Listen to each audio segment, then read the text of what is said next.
নমস্কার বন্ধুরা, কাজল ভিলেজ কিচেনে সকলকে স্বাগত জানিয়ে রোজকারের মতো আজও রান্নাঘরে চলে এলাম। আজকের রেসিপি হচ্ছে কিভাবে ভাজা চা হয় সেটাই আপনাদের সঙ্গে শেয়ার করব। তো দারুণ একটি চমক আছে, তো একবার হলো এইভাবে বাড়িতে ট্রাই করতে পারো।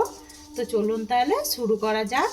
তো চলুন তাহলে আজকে আমি ভাজা চা করে আপনাদের সঙ্গে শেয়ার করব। তো দেখুন বন্ধুরা, তার জন্য আমি এখানে একটা তেজপাতা নিয়ে নিয়েছি, ডালচিনি নিয়ে নিয়েছি, আর কয়েকটা নিয়ে নিয়েছি এখানে দেখুন লবঙ্গা, মানে 4টে মতো লবঙ্গা নিয়ে নিয়েছি, 2টো এলাচ নিয়েছি, আর 2টো নিয়েছি আমি এখানে গোলমরিচ। তো বন্ধুরা, বেশি গোলমরিচ দিলে পরে কিন্তু ঝাল হয়ে যাবে, তাই জন্য আমি 2টো গোলমরিচ নিয়েছি। এইটাকে আমি হালকা করে জাস্ট একটু শিলনোড়ার মধ্যে এই মশলাটাকে করে নেব। তো দেখুন বন্ধুরা, অপর দিকে আমি কড়াটাকে গরম হতে বসিয়ে দিয়েছি। তো দেখুন এখানে কড়াটা বেশ কিন্তু সুন্দরভাবে গরম হয়ে গেছে। আমি এখানে 3 কাপের মতো আমি চা করব, যেহেতু আমি এখানে দেখুন এই চামচের আমি দিয়ে দেব এখানে 2.5 চামচ চা পাতা। তো দেখুন 2 চামচ দিয়েছিলাম, দিয়ে দিলাম আমি 2.5 চামচ চা পাতা। দিয়ে এটাকে আমি অল্প সময় মানে 1 মিনিট একটু নাড়াচাড়া করে নেব কড়ার মধ্যে। তো দেখুন 1 মিনিট মতো বেশ চাটাকে একটু ভেজে নিলাম, যেহেতু ভাজা চা বলেছি তাই জন্য একটু ভেজে নিলাম। এবার আমি এর মধ্যে চিনি দিয়ে দেব বন্ধুরা, আমি এখানে 3 চামচ চিনি দিয়ে দেব। মিষ্টিটা আপনারা কম বেশি নিতে পারেন। তো আমি 3 চামচ চিনি দিয়ে দিলাম 3 কাপ চায়ের জন্য। তো দেখুন বন্ধুরা, চিনিটা দিয়ে এই সময় কিন্তু বন্ধুরা লো টু মিডিয়ামেই রাখতে হবে। আর চিনিটা আমি চা পাতার সঙ্গে অল্প সময় একটু ভাজা করে নেব, যাতে করে একটা ক্যারামেল মতো রেডি হয়ে যায়। অপর দিকে দেখুন এখানে আমি আদা নিয়ে নিয়েছি, আর এখানে আমি একটা গ্রেটার নিয়ে নিয়েছি। এই আদাটাকে আমি ভালো করে গ্রেট করে দিয়ে দেব। তো আপনারা চাইলে কিন্তু খুব ভালো করে একটু থেতো করেও দিয়ে দিতে পারেন, তাতে করেও টেস্ট হবে।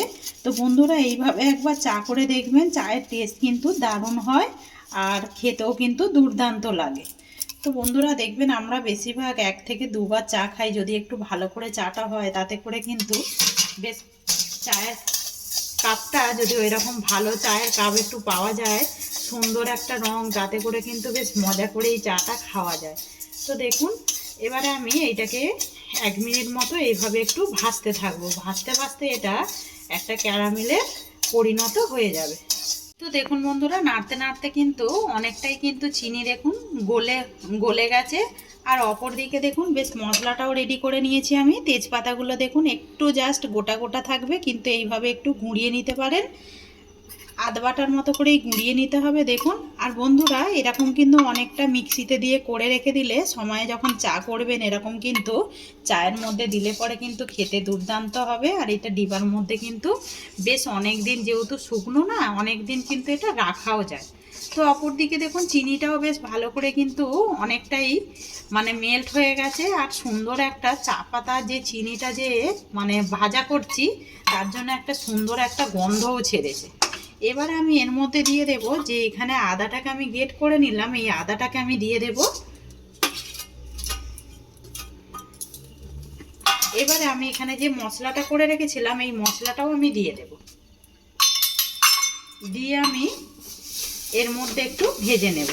তো দেখুন, সত্যি বলছি বন্ধুরা, এই যখন এই ভাজা মানে যেটা আমি গুঁড়ো করলাম, তেজপাতা আর গোলমরিচ সব কিছু, ওইটা যখন দেবেন না, একটা দারুণ সুন্দর একটা কিন্তু গন্ধ ছেড়েছে। সেন্টটাও কিন্তু দুর্দান্ত লাগছে। আর আদাটাও যেহেতু রয়েছে, তাতে করে বেশ একটা মিষ্টি সুন্দর গন্ধ উঠেছে।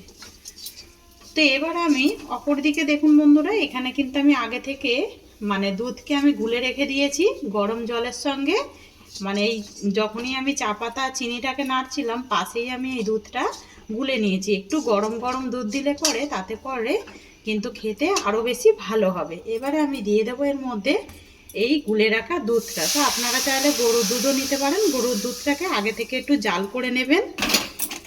তো দেখুন বন্ধুরা, দেবার পরে এই যে ডালা ডালা হয়ে আছে না, এটা যখন ফুটে উঠবে, তাতে করে কিন্তু এই সময় আমি গ্যাসটাকে কিন্তু বেশ হাই ফ্লেমেই দিয়ে দিয়েছি, মানে জোরেই দিয়ে দিয়েছি।